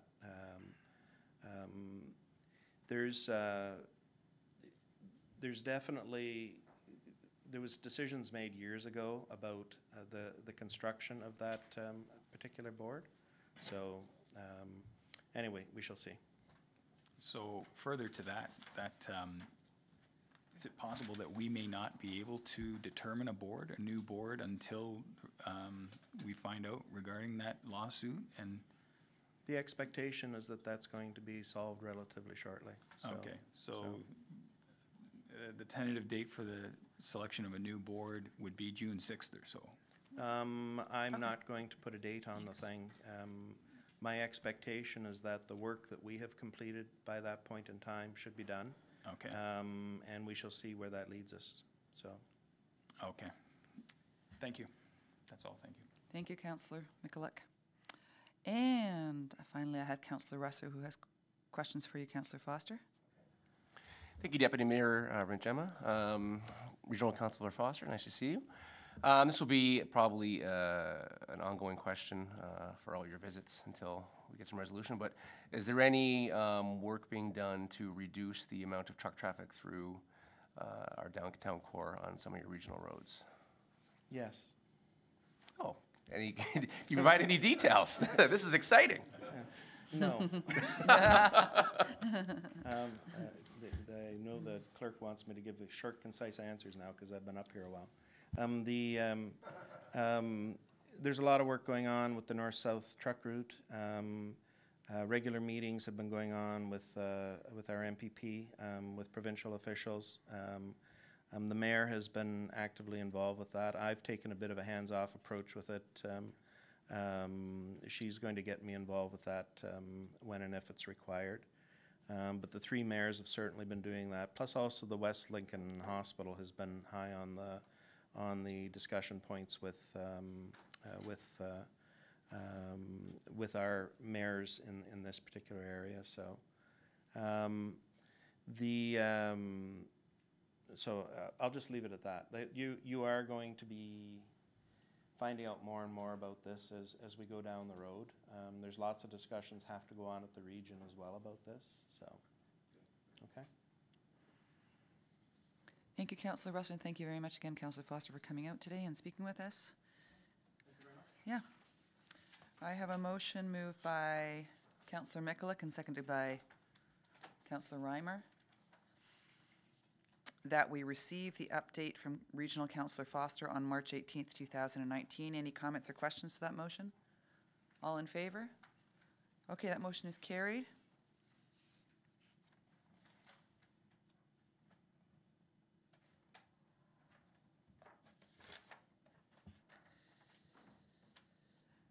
Next on the agenda, we're now considering item 12.2 LS 07-19, a request from Regional Council regarding the provincial review of regional government.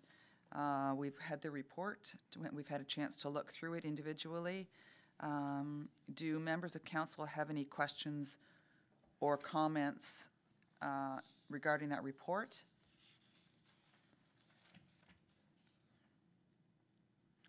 I don't see any, so I'm going to go ahead and read the motion. I have a motion moved by Councillor Russell and seconded by, I think that's Councillor Mikulik.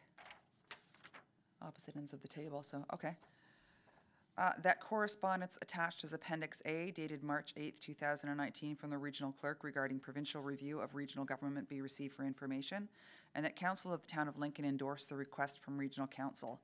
And here is the request, quote, that the region undertake the procurement of and that the region undertake the procurement of and facilitation for finances to hire a government relations / communications firm to advise the 13 local area municipalities on government relations, public polling, and communications in regard to the provincial government review of regional government, closing quotes, and that Council of the Town of Lincoln support the CAO to participate on the subcommittee to assist in coordinating efforts for the town, and Council direct the clerk to circulate a copy of this resolution to the local area municipalities and regional clerk. Comments or questions to that motion? Seeing none, all in favor? Okay, that motion is carried.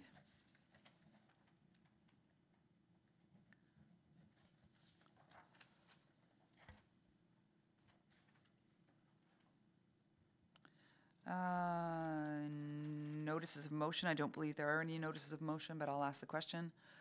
Councillor Pacharita, just let me turn your mic on. There you go. Okay, thanks, Deputy Mayor. I don't have a notice of motion at this time, but I'm giving a notice of motion that we'll be bringing one to the next council meeting. Councillor Russell and I have the library board meeting tomorrow night, and we wanted to bring it to the library first. Don't know if council members that were on the library are aware that the town's been receiving $40,880 from the province for the past 20 years. So municipalities, through their library boards, are asking the government for more funding, at least to keep track with the increase in cost of living index. I've got some numbers, I've got some things, I've crafted a motion based on the Federation of Ontario Public Libraries. A lot of other municipalities have done this, and so we'll be bringing it next meeting after we go over it with the board tomorrow night. So, thank you very much. Thank you for giving us a heads up on that, Councillor Pachariva. Next item, I have a motion to receive and file council information packages, and just for council's information and for the information of people watching tonight, these information packages can now be found online for your review on our website. I'll read the motion. I have a motion moved by Councillor Timmers and seconded by Councillor Reimer to receive and file the following council information packages. Council information package February 15th, 2019. Council information package February 22nd, 2019. Council information package March 1st, 2019. And council information package March 8th, 2019. Any discussion or comments to that motion? All in favor? So that motion is carried.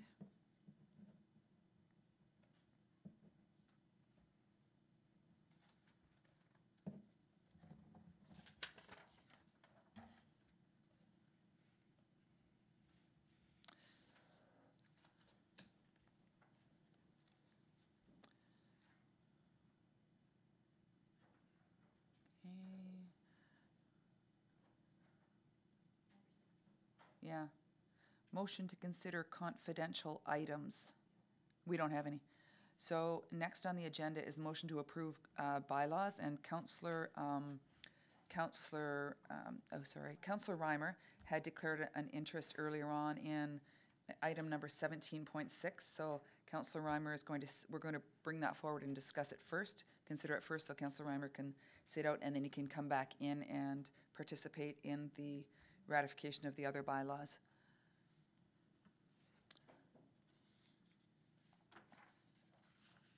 So the first bylaw, I have a motion moved by Councillor Timmers and seconded by Councillor Michalek, that leave be given to approve the following bylaw, 2019-29-7Z, 2019-29-Z522, zoning bylaw amendment for Kendall Stone. Are there any questions or comments to that motion? Okay, all in favor? That motion is carried.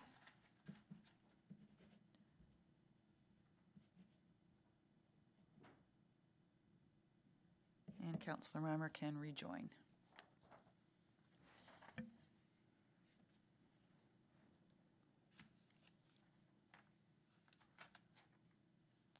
The next bylaw, under item 17.1, is bylaw 2019-24. It's a site plan agreement regarding a site plan agreement with NHDG Utopia Inc. Regarding the development proposed at 5055 Green Lane. So I'll read the motion first and then see if there's any questions to it. Motion moved by Councillor Mikulik and seconded by Councillor Timmers, that leave be given to approve the following bylaws. This is a motion that covers all of the bylaws this evening.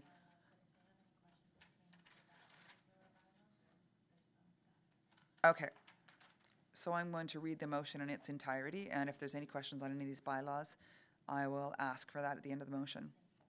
That leave be given to approve the following bylaws. Number 1, 2019-24 site plan agreement with NHDG Utopia Inc. Regarding 5055 Green Lane. 2019-25, the update to the Committee of Adjustment procedural bylaw. 2019-26, to appoint municipal law enforcement officers for the town of Lincoln. 2019-27, to appoint municipal weed inspectors for the town of Lincoln. 2019-28 Z521, zoning bylaw amendment to the name of Eileen Hunter Cook. And 2019-30, private property parking bylaw. 2019-31, to amend the administrative penalty system respecting the stopping, standing, or parking of vehicles.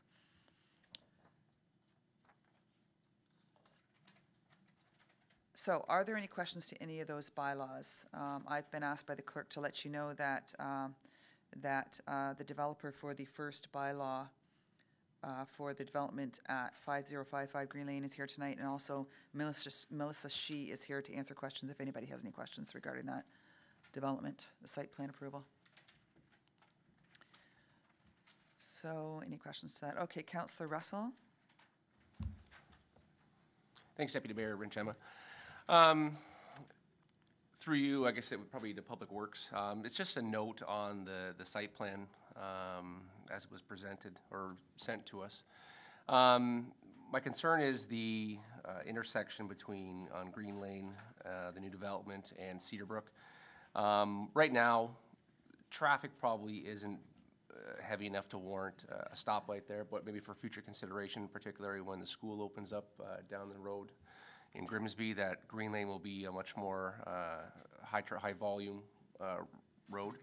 I'm just concerned about the people turning left out of that development, trying to cross over that center lane, that it could be hazardous. So just want to note that somewhere down the road as traffic starts to pick up, that maybe we can consider some sort of, or if required, some sort of traffic calming measures there.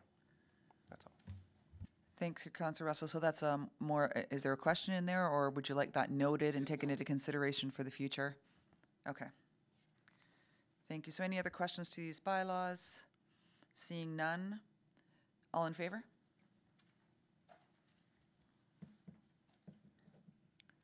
Thank you. That motion is carried.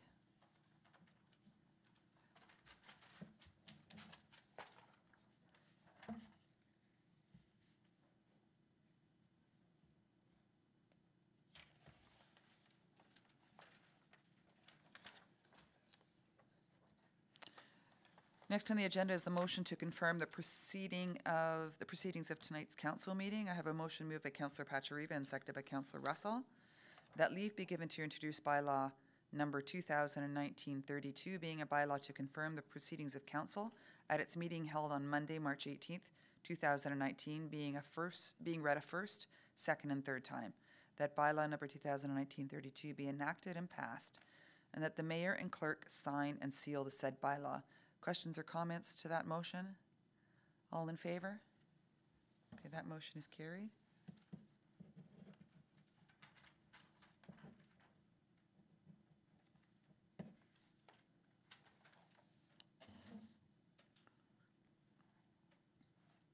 Next on the agenda, announcement by council members. Are there any members tonight that would like to announce anything? Councillor Pachariva? Thanks, Deputy Mayor Renchima. Just wanted to let my fellow councillors know that last Thursday night, Councillor Mikulik and myself attended the Niagara Health Coalition Forum at the Grimsby Town Hall. It was quite informative. We were told that, and I wrote a bunch of notes in my little Town of Lincoln book, which is sitting on the kitchen table. So, Councillor Michalak, if I falter or you can add some, please jump in. So I guess the Coles notes of the whole version that, you know, restructuring of healthcare in the province began under the Mike Harris leadership, and over that time, West Lincoln Memorial Hospitals lost a total of 37 beds. But Lincoln, Grimsby, and West Lincoln fought very hard not to be amalgamated with the other Niagara hospitals. So the hospital board had elected municipal councillors. Councillor Bernay has been our representative on there and giving us some local input. But it's with respect to the super agency that's going to be located in Toronto. And this agency will be dictating to what happens in West Niagara. The LHINs have been replaced, so it will determine when our hospital will be built, how many beds, and what services. Many present services, such as diagnostics, could be tendered out to the lowest bidder. And then if they are, where will they be located? And I think that this was the biggest issue, is that a lot of the provincial politicians don't understand the concept of the restructuring. They're saying that, you know, it's not a two-tier system. They're not creating pay-as-you-go. But the problem is that they're opening all of the services of the hospital up to private business. So food service has gone the way of the dodo. The lab has gone that way. There's been diagnostics that have gone. And these go to for-profit companies, and which causes your skyrocketing healthcare costs. So there's going to be a rally held, much like the one that was on October 23rd. This one's April 30th, and they're hoping for a couple buses to go down to Toronto to kind of speak out to the government and say, we don't need one of these omnibus bills that rolls everything in, to their case, a tight little package. Things need to be looked at locally. Input needs to be given locally, and you can't. And the fear is the end of hallway medicine will still exist because the profit will be the ruling mantra of the day, not healthcare. So I'm going to try to get that information. I'll circulate it to people on council. Councillor Michalak and I signed up to go on the bus that day. He's bringing the beverages, so I would encourage you, if you've got an open day on your calendar, to come with us to Queen's Park. Thank you, Councillor Patry. Did you say that's April 30th? April 30th. Okay, so we'll be receiving more information on that. Yeah, and one of the good, Deputy Mayor, if I may, one of the good things was. Oh, yeah, you're not. I'm off, I'm out, okay. Yeah. I can talk really loud. Yeah, it'll be silent on video, so we look forward to more information on that. Thank you. Councillor Michalak, if he can hug it. Right, yes, okay. So I have Councillor Timmers next. Thank you, Deputy Mayor Regima. Very interesting, Councillor Pachariva. April 30th. Okay. I have an exciting event that I'm going to on Thursday. It's the Mayors for Meals, and I'll be attending for Mayor Easton, and it's through Community Support Services of Niagara. And I'll be driving around all over Lincoln, delivering Meals on Wheels. Nice. And I'm really looking forward to it. So if you receive Meals on Wheels, you're going to see me at your door. So that's my announcement. So Yeah. I'm looking forward to the event. That's going to be a great experience. Yeah, thank you. You'll be appreciated for sure. Thank you, Councillor Timmers. Councillor Michalak? Thank you, Acting Mayor. Just further to Councillor Pachariva's comments, you would have to contact Sue Hott at 905-932-1646. And, you know, the meeting we went to was, there were some passionate people there, and it's hallway medicine and this and that. It's basically contracting out, you know, the food services, everything, you know, turns into a TV dinner sort of hospital, where everything's subcontracted out, and, you know, it's not the personal touch that it should be with regards to a hospital. I just want to make another comment with regards to, I attended the open house for the transportation meeting or open house yesterday in the public skate. I have to say it was a little bit better attended than past ones would have been that are at town halls or at fire halls during the weeknight. On a Sunday, there was a lot of families that stopped in, provided their input, and I thought it was me personally, a better way to engage the community involvement in these sort of decisions that we make. That's all. Thank you. Thank you for that, Councillor Mikulik. So that's it for announcements tonight. The next item on the agenda is a motion to adjourn.